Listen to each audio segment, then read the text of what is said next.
Well, that was very easy taking that out. Cut very easy with unbelievably easily with an X-Acto blade. But what are we left with here? So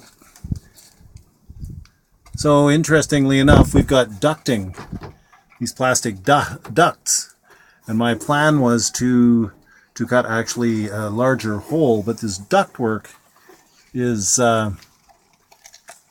cutting into the space here a little bit in terms of the size of the hole. But I'm not daunted by that. I'm actually going to cut the same space as I had originally planned. The ductwork can extend into the cabin a little bit. That's okay. But I want to be able to cut the hole a pretty uniform shape. So that's what I'm going to do. Is the plan outside, as I mentioned, it's going to be a big rectangular hole from one end to the other, and I'm going to go cutting through here is going to be fine because the ducting is actually down a bit from the top here.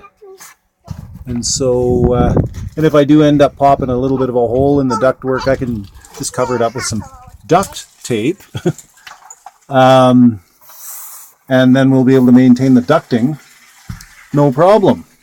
And then as far as these cross struts here go, I'm not too worried about cutting those out.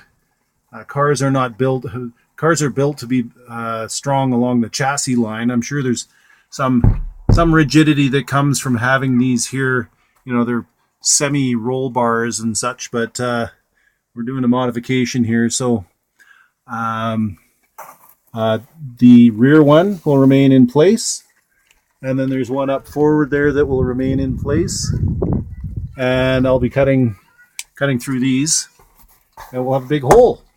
Then I'll be able to stand up and I won't have to crawl around on my knees in here anymore while I'm doing this, which is going to be awesome.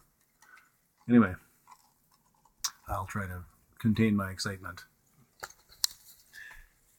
Yeah, so it's coming along neatly.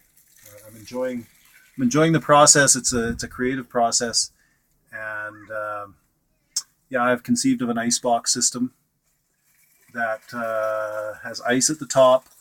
And I'm also going to incorporate a thermoelectric unit in there, so that it's like one of those icebox coolers that you get for cars. I've ordered one of those. I'm going to see what I can do with that. The thermoelectric unit is like $3. So I might as well get it. And I've also ordered a solar panel, 100 watt flexible solar panel that'll go on the top of this, and and I'm going to put all the wiring for the whole thing up in the shell. So anyway, well, that's my thinking here. It's coming along nicely.